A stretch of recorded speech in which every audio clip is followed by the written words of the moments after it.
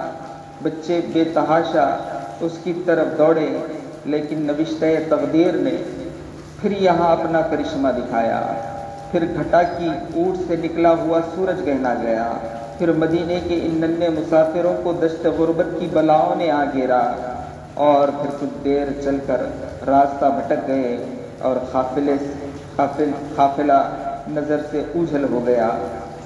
پھر رات کا وہی بھیانک سناٹا، وہی خوفناک تاریکی، وہی سنسان جنگل اور وہی شام غربت کا ڈراؤنا خواب۔ ہر طرف کو ناشام تلواروں کا پہرا، قدم قدم پر دہشتوں کا سایہ۔ چلتے چلتے پاؤں شل ہو گئے، تلووں کے آبلے پھوٹ پھوٹ کر بہنے لگے، روتے روتے آنکھوں کا چشمہ سوکھ گیا۔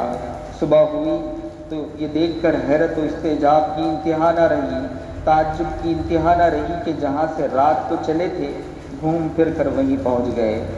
ہائے رے تقدیر کا چکر! اس دنیا میں کیڑے مکوڑوں، چرند پرند تک اپنا رین بسیرا مکمل کر لیتے ہیں، لیکن خاندان نبوت کے دو ننھے یتیموں کے لیے کہیں پناہ کی کوئی جگہ نہیں ہے۔ جب سویرا ہوا، ہر طرف لوگوں کی آمد و رفت شروع ہو گئی، تو کل کی گرفتاری کا واقعہ یاد کر کے بچے بے قرار ہو گئے۔ دشمن کی نظر سے چھپنے کے لیے ہر طرف نظر دوڑائی، لیکن چٹیل میدان میں کوئی محفوظ جگہ نہیں مل سکی۔ حیرانی، بے چارگی، مایوسی، خوف اور ہراس کے عالم میں دونوں بھائی حسرت سے ایک دوسرے کا منہ تکنے لگے۔ ننھا سا دل، کم سنی کی عقل، کچھ سمجھ میں نہیں آ رہا تھا کہ کہاں جائیں، کیا کریں۔ انجام کو سوچ کر آنکھیں ڈبڈبا جاتی۔ تھوڑی ہی دور ایک چشمہ بہہ رہا تھا۔ بڑے بھائی نے چھوٹے بھائی سے کہا کہ چلو وہاں ہاتھ منہ دھو لیں اور نماز ادا کریں۔ خدا کی طرف سے اگر ہمارا آخری وقت آ ہی گیا تو اب اسے کوئی ٹال نہیں سکتا۔ چشمے کے قریب پہنچ کر انہیں ایک بہت پرانا درخت نظر آیا۔ اس کا تنا اندر سے کھوکھلا تھا۔ پناہ کی جگہ سمجھ کر دونوں بھائی اس میں چھپ کر بیٹھ گئے۔ ذرا سی آہٹ ہوتی تو دل دھڑکنے لگتا، کوئی راہگیر گزرتا تو دشمن سمجھ کر سہم جاتے، اور ایک پہر دن چڑھنے کے بعد کوفے کی طرف سے ایک بی بی پانی بھرنے کی غرض سے چشمے کی کنارے آئی۔ پانی میں برتن ڈبونا چاہتی تھی کہ اسے سطح آب پر آدمی کا عکس نظر آیا۔ پلٹ کر دیکھا تو دو ننھے بچے درخت کی اس کوہ میں سہمے ہوئے بیٹھے، سفید پیشانی سے نور کی کرن پھوٹ رہی ہے۔ لالا کی طرح دیکھتے ہوئے عارض پر موسم خزاں کی اداسی چھائی، اور بی بی نے حیرانی کے عالم میں دریافت کیا، اے گلشن دلربائی کے نو شگفتہ پھولو، تم کون ہو؟ کہاں سے آئے ہو؟ ایک بار کے ڈسے ہوئے کچھ جواب دینے کے بجائے خوف اور دہشت سے لرزنے لگے۔ پھوٹ پھوٹ کر بہنے والے آنسوؤں سے چہرہ شرابور ہو گیا۔ بی بی نے تسلی آمیز لہجے میں کہا کہ ناز کے پلے ہوئے لاڈلو، کسی طرح کا اندیشہ نہ کرو، دل سے دہشت کو نکالو، یقین کرو کہ میں تمہارے گھر کی بھکارن دشمن نہیں ہوں۔ تم نہ بھی اپنا پتہ ٹھکانہ بتاؤ، جب بھی تمہارے یہ نورانی چہرے یہ سمجھنے کے لیے کافی ہے کہ تم بی بی فاطمہ رضی اللہ تعالیٰ عنہا کے جنت کے پھول ہو۔ سچ سچ بتانا، کیا تم ہی دونوں امام مسلم رضی اللہ تعالیٰ عنہ کے نونہال ہو؟ بی بی چہرے کی بلائیں لیتے ہوئے قریب آئیں اور بولی، فلک نشین شہزادوں، کیڑے مکوڑوں کے بھٹ سے باہر نکلو، آؤ میرے دل میں بیٹھو، میری آنکھوں میں سما جاؤ۔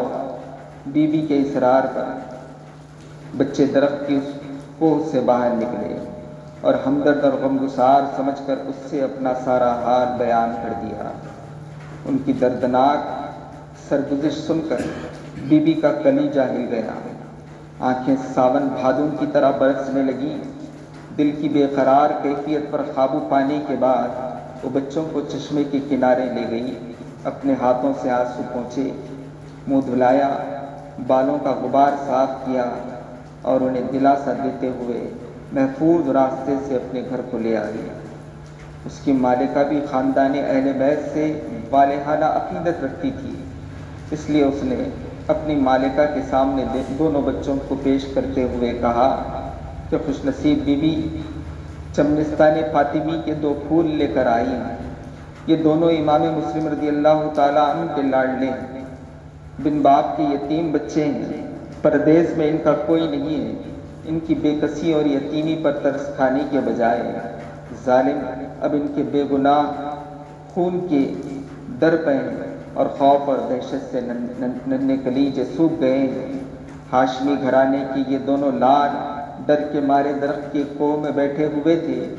سورج سوا نیزے پر آ گیا ہے، لیکن گہوارہ مادر سے نکلے ہوئے ان شیر خوار بچوں کے منہ میں ایک نوالا بھی اب تک نہیں پڑا ہے۔ مالکہ اس سارا ماجرا سن کر تڑپ گئی، گریے بے اختیار سے اس کے آنچل کا دامن بھیگ گیا۔ وارفتگی شوق میں بچوں کو گود میں اٹھا لیا، چہرے کی بلائیں لی، سر پر ہاتھ پھیرا اور نہلا دھلا کر کپڑے بدلوائے، آنکھوں میں سرما لگایا، زلفیں سواری، کھلا پلا کر ایک محفوظ کوٹری میں آرام کرنے کے لیے بستر لگا دیا۔ قدم قدم پر شفقت اور پیار کا پھوٹتا ہوا سیلاب دیکھ کر غریب الوطن بچوں کو ماں کی یاد آ گئی۔ یکایک ممتا کی گود کا دبا ہوا ارمان مچل اٹھا اور بے تاب ہو کر رونے لگے۔ پھول جیسے رخساروں پر ڈھلکتے ہوئے آنسو دیکھ کر مالکہ بے چین ہو گئی، دوڑ کر سینے سے لپٹا لیا، اپنے آنچل کے پلوں سے آنسو پونچھے اور تسلی دیتے ہوئے کہا، میری آنکھوں کے تاروں، اس گھر کو اپنا گھر سمجھو، تمہارے قدموں پر میری جان نثار، میری روح صدقے، میں جب تک زندہ ہوں تمہارا ہر ناز اٹھاؤں گی، تمہارے دم قدم سے میرے ارمانوں کا چمن کھل گیا ہے، میرے آنگن میں چھما چھم نور کی بارش ہو رہی ہے۔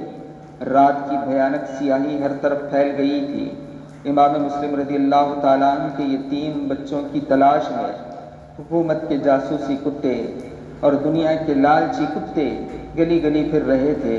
ادھر کافی دیر تک گھر کی مالکہ اپنے شوہر حارث کے انتظار میں جاگتی رہی اور ایک پہر رات ڈھل جانے کے بعد وہ ہانپتا کانپتا تھکا ماندہ گھر واپس لوٹا۔ بیوی نے یہ حال دیکھ کر اچنبھے سے پوچھا، کیا آج اتنے پریشان اور بے حال کیوں نظر آتے ہیں؟ آپ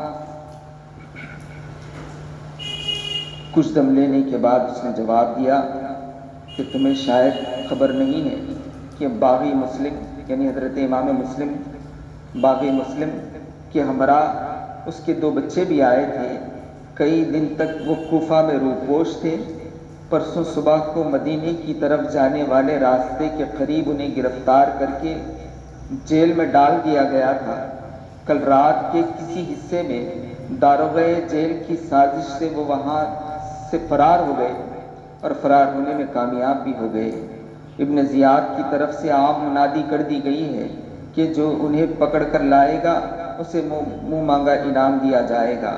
وقت کا سب سے بڑا اعزاز حاصل کرنے کے لیے اس سے زیادہ زرین موقع اب ہاتھ نہیں آئے گا۔ بیگم، بڑا اعزاز حاصل کرنا ہے، صبح سے انہی بچوں کو تلاش کر رہا ہوں اور انہی کی تلاش میں سرگردہ ہوں۔ دوڑتے دوڑتے برا حال ہو گیا ہے، ابھی تک کوئی سراغ نہیں ملا۔ حارث کی بات سن کر بیوی کا کلیجہ دہک گیا، دل ہی دل میں پیچ و تاب کھانے لگ گئی۔ مسحور کر لینے والی ایک ادائے دلبرانہ کے ساتھ اس نے اپنے شوہر کو سمجھانا شروع کیا۔ ابن زیاد آل رسول کا خون ناحق بہا کر آپ اپنی عاقبت کو برباد مت کر، دنیا کی آسائش چند روزہ ہے، انعام کے لالچ میں جہنم کا ہولناک عذاب مت خرید۔ ذرا اپنے دل پر ہاتھ رکھ کر غور کر کہ کل میدان حشر میں رسول پاک صلی اللہ تعالیٰ علیہ وسلم کو ہم کیا منہ دکھائیں گے۔ حارث کا دل پوری طرح سیاہ ہو چکا تھا، بیوی کی باتوں کا کوئی اثر اس کے دل پر نہیں ہونا تھا، نہ ہوا۔ اس نے جھنجھلاتے ہوئے جواب دیا، مجھے کسی نصیحت کرنے کی ضرورت نہیں، عاقبت کا نفع اور نقصان میں خوب بہتر سمجھتا ہوں، میرا ارادہ اٹل ہے، اسے اپنی جگہ سے کوئی ہٹا نہیں سکتا۔ سنگ دل شوہر کی نیت بد معلوم ہونے کے بعد منٹ منٹ پر دل دھڑک رہا ہے، مبادا ظالم کو کہیں بچوں کی بھنک نہ لگ جائے، اس لیے جلدی جلدی اسے کھلا پلا کر سلا دیا، اور جب تک نیند نہیں آ گئی بالین پر بیٹھی رہی، اسے باتوں میں بہلاتی رہی۔ جب وہ سو گیا تو دبے پاؤں اٹھی اور بچوں کی کوٹری میں تالا ڈال دیا۔ فکر سے آنکھوں کی نیند اڑ گئی تھی، رہ رہ کر دل میں ہوپ سی اڑتی تھی، ہے اللہ حرم نبوت کے ان راج دلاروں کو کچھ ہو گیا تو حشر کے دن سیدہ زہرا رضی اللہ تعالی عنہا کو میں کیا منہ دکھاؤں گی۔ دنیا قیامت تک میرے منہ پر تھوکے گی کہ میں نے نبی زادوں کے ساتھ دغا کی، انہیں جھوٹا دلاسا دے کر مقتل کی راہ گزر تک لے آئی۔ آہ میرے عشق پارسا کا سارا بھرم لٹ گیا، میرے حسین خوابوں کا تار تار بکھر گیا۔ ہائے افسوس، اس گھر کو معصوم بچے اپنا ہی گھر سمجھ رہے ہوں گے، کہیں یہ راز فاش ہو گیا تو ان کے ننھے دل پر کیا گزرے گی، وہ میرے بارے میں کیا خیال کریں گے۔ لیکن میرے دل کا حال تو خدا اور اس کے رسول صلی اللہ علیہ وسلم سے چھپا نہیں ہے۔ کچھ بھی ہو، جیتے جی لاڈلوں کی جان پر کوئی آفت نہیں آنے دوں گی۔ یا اللہ مجھے اپنے محبوبوں کے عشق میں ثابت قدم فرمانا، ان کے آنسوؤں کا گوہر ٹپکنے سے پہلے میرے جگر کا خون ارزاں کر دینا۔ رات کا پچھلا پہر تھا، کوفے کی بد نصیب آبادی، ہر طرف نیند کی خاموشی چھائی ہوئی تھی۔ حارث بھی اپنے گھر میں بے خبر سو رہا تھا، دونوں بچے بند کوٹری میں محو خواب ناز تھے کہ اسی درمیان انہوں نے ایک نہایت دردناک اور ہیجان انگیز خواب دیکھا۔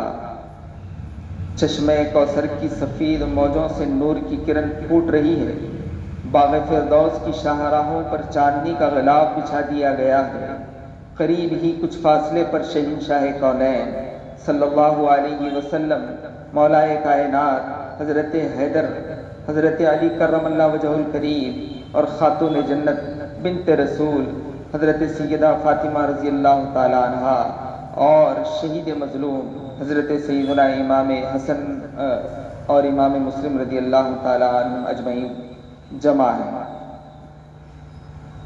دونوں بچوں پر نظر پڑتے ہی سرکار صلی اللہ تعالی علیہ وسلم نے امام مسلم سے مخاطب ہو کر فرمایا کہ مسلم تم خود آگے بڑھو، جور و ستم کا نشانہ بننے کے لیے ہمارے جگر پاروں کو اشقیاء کے یعنی دشمنوں کے ہاتھ چھوڑ آئے۔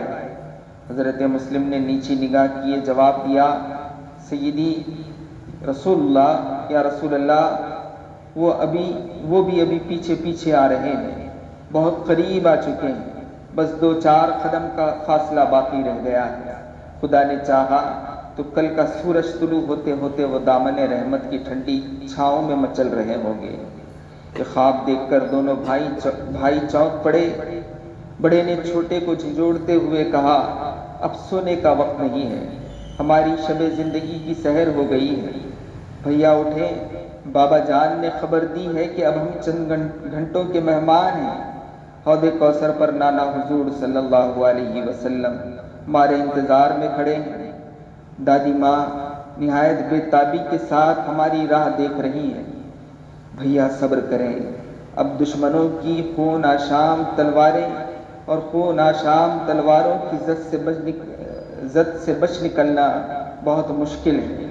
اب مدینے کی طرف لوٹ کر جانا نصیب نہیں ہوگا۔ ہائے امی جان، اب آخری وقت بھی ملاقات نہ ہو سکے گی۔ چھوٹے بھائی نے ڈبڈباتی آنکھوں کے ساتھ جواب دیا کہ بھائی جان، میں نے بھی اسی طرح کا خواب دیکھا ہے۔ کیا سچ مچ ہم لوگ کل صبح کو قتل کر دیے جائیں گے؟ ہائے، ایک دوسرے کو ذبح ہوتے ہم کیسے دیکھ پائیں گے؟ یہ دیکھ کر یہ کہہ کر دونوں بھائی ایک دوسرے کے گلے میں باہیں ڈال کر لپٹ گئے، پھوٹ پھوٹ کر رونے لگے۔ خزاں بھی طاق ہی میں تھی۔ نالے بے اختیار کی آواز سے جلاد حارث کی آنکھ کھل گئی اور سوتی ہوئی قیامت جاگ اٹھی۔ ظالم نے بیوی کو جگا کر پوچھا کہ یہ بچوں کے رونے کی آواز کہاں سے آ رہی ہے؟ صورتحال کی نزاکت سے بیوی کا کلیجہ سوکھ گیا۔ اس نے ٹالتے ہوئے جواب دیا کہ سو جائیے، کہیں پڑوس کے بچے رو رہے ہوں گے۔ سنگدل نے تیور بدل کر کہا کہ پڑوس سے نہیں، ہمارے گھر سے یہ آواز آ رہی ہے۔ ہو نہ ہو یہ وہی مسلم کے بچے ہیں جن کی تلاش میں کئی دن سے سرگرداں ہوں۔ یہ کہتے ہوئے اٹھا، اس کوٹری کے پاس جا کر کھڑا ہوا، تالا توڑ کر دروازہ کھولا، اندر جا کر دیکھا تو دونوں بچے روتے روتے بے حال، انتہائی گھٹیا لہجے میں دریافت کیا کہ تم کون ہو؟ اچانک اس اجنبی آواز پر بچے سہم گئے، لیکن چونکہ اس گھر کو وہ اپنا دارالامان سمجھنے لگے تھے، اس لیے یہ کہتے ہوئے ذرا بھی تأمل نہ کیا کہ ہم امام مسلم کے یتیم ہیں۔ یہ سن کر ظالم غصے سے دیوانہ ہوا اور پھٹ گیا، میں تو چاروں طرف ڈھونڈ ڈھونڈ کر ہلکان ہو رہا ہوں اور آپ لوگوں نے ہمارے ہی گھر میں عیش کا بستر لگا لیا ہے۔ یہ کہتے ہوئے آگے بڑھا، نہایت بے رحمی کے ساتھ ان ننھے یتیموں کے رخساروں پر تماچے رسید کیے۔ شدت کرب سے دونوں بھائی بلبلا اٹھے۔ بے تحاشا بیوی دوڑی اور یہ کہتے ہوئے درمیان میں حائل ہو گئی کہ ارے ظالم، یہ کیا کر رہا ہے؟ ارے یہ فاطمہ کے راج دلارے، یہ ان کی چاند جیسی صورتوں پر ترس کھا، ہاتھ روک لے ستمگر، جنت کے پھولوں کا سہاگ مت لوٹ، چمنستان قدس کی نازک کلیوں کو گھائل مت کر، بن باپ کے دکھیاروں کا کچھ تو خیال کر۔ پھر ممتا کی جھونک میں اٹھی اور اس کے قدموں پر اپنا سر رکھتے ہوئے کہنے لگی کہ لے میرا سر کچل، اور میرا سر کچل کر اپنی ہوس کی آگ بجھا لے، لیکن جناب فاطمہ کے جگر پاروں کو بخش دے۔ غصے میں چور سنگدل شوہر نے اسے اتنی زور کی ٹھوکر ماری کہ وہ پتھر کے ایک ستون سے ٹکرا کر لہو لہان ہو گئی۔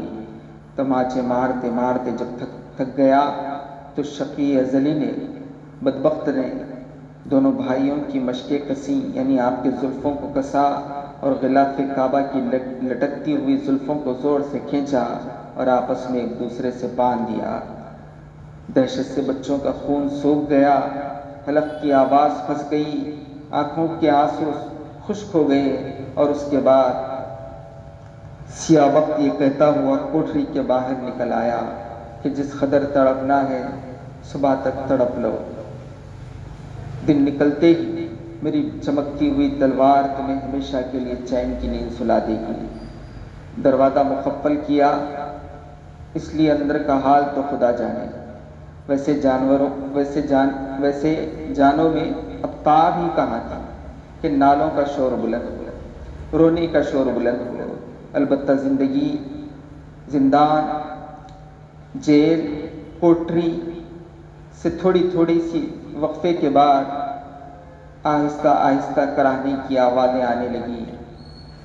بلا لاؤ قیامت کو، بڑا ناز ہے اسے مناظر کی ہولناکی پر، سوانے والے آفتاب کی روشنی میں وہ بھی سیدہ کے شیر خوار بچوں کی اسیری کا تماشا دیکھ لے، اور ذرا محشریوں کو بڑھ کر آواز کو دو کہ وہ بھی گواہ ہو جائیں کہ جس محمد عربی صلی اللہ علیہ وسلم کے اشارے ابرو پر کل ان کی بیڑیاں ٹوٹ کے گرنے والی ہیں، آج انہی کی گود کے لاڈلے زنجیروں میں سسک رہے ہیں۔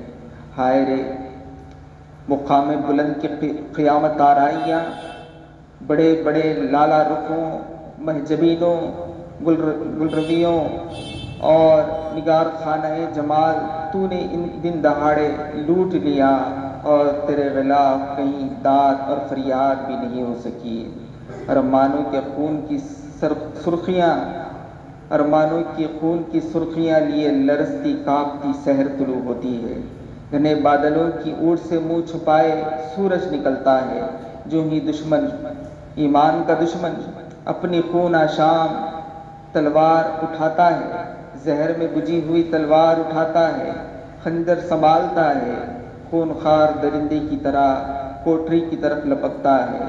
ان نیک بخت بیوی نے دوڑ کر پیچھے سے اس کی کمر تھام لی، جفاکار نے، ظالم نے اتنے زور کا اسے جھٹکا دیا کہ سر ایک دیوار سے ٹکرا گیا اور وہ آہ کر کے زمین پر گر پڑی۔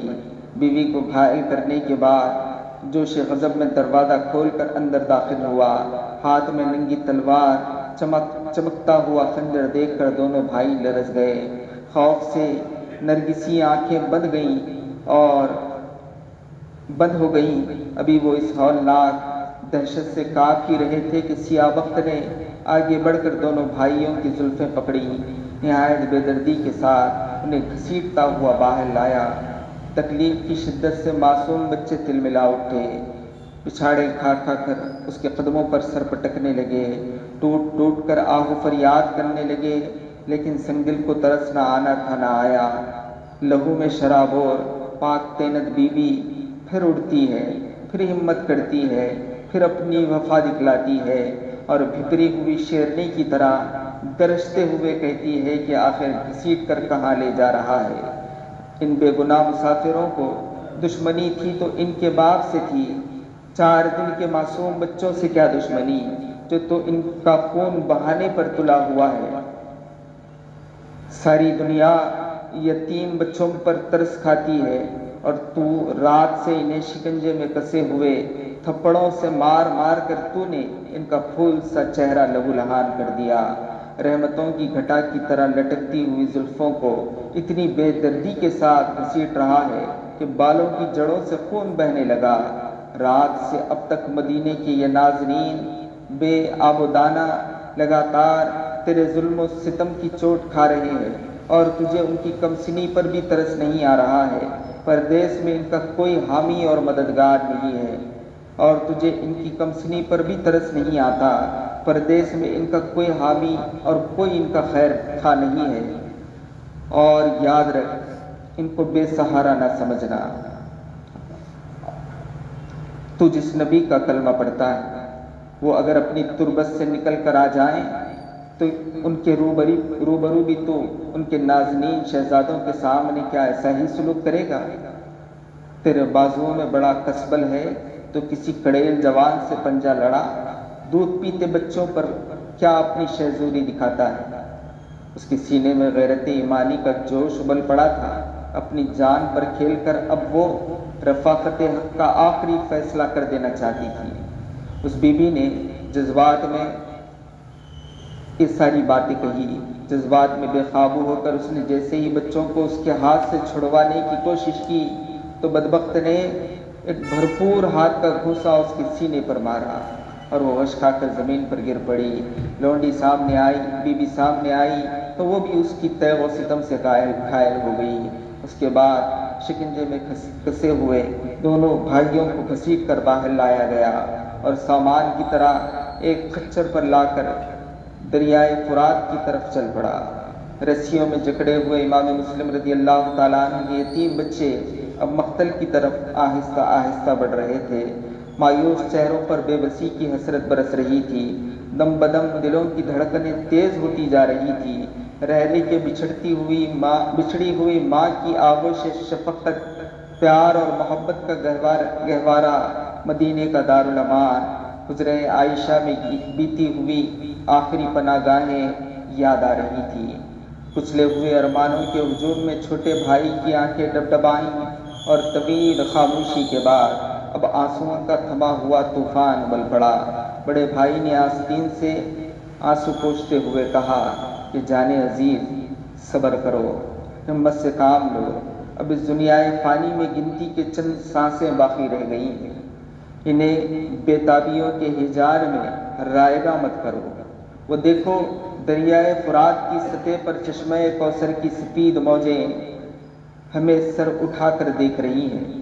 اب ہم اس جہان فانی سے اپنا لنگر اٹھانے والے ہیں۔ چند ہی قدم کے بعد عالم جاوید کی سرحد شروع ہونے والی ہے۔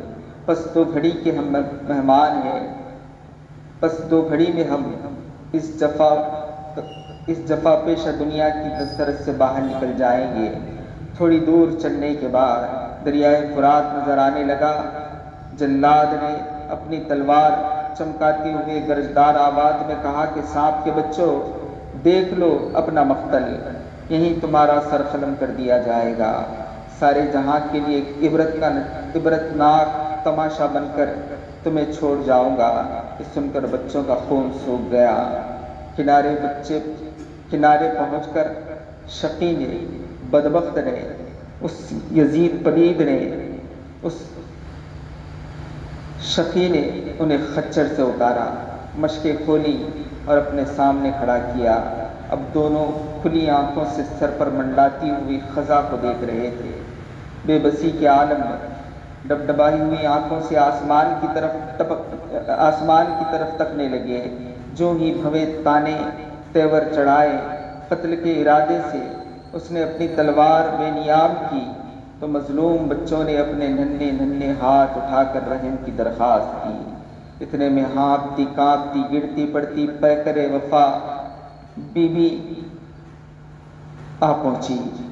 آتے ہی اس نے پیچھے سے اپنے شوہر کا ہاتھ پکڑا اور ایک عاجز اور درماندہ کی طرح خوشامد کرتے ہوئے کہا کہ خدا کے لیے اب بھی مان جا، آل رسول کے خون سے اپنے ہاتھ کو رنگین مت کر، رحم اور غمگساری کے جذبے میں ذرا ایک بار آنکھ اٹھا کر تو دیکھ، بچوں کی ننھی ننھی جان سوکھ گئی ہے، تلوار سامنے سے ہٹا لے۔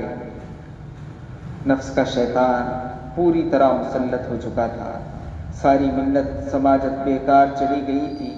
غصے میں بھرپور تلوار کا ایک وار بی بی پر چلا گیا۔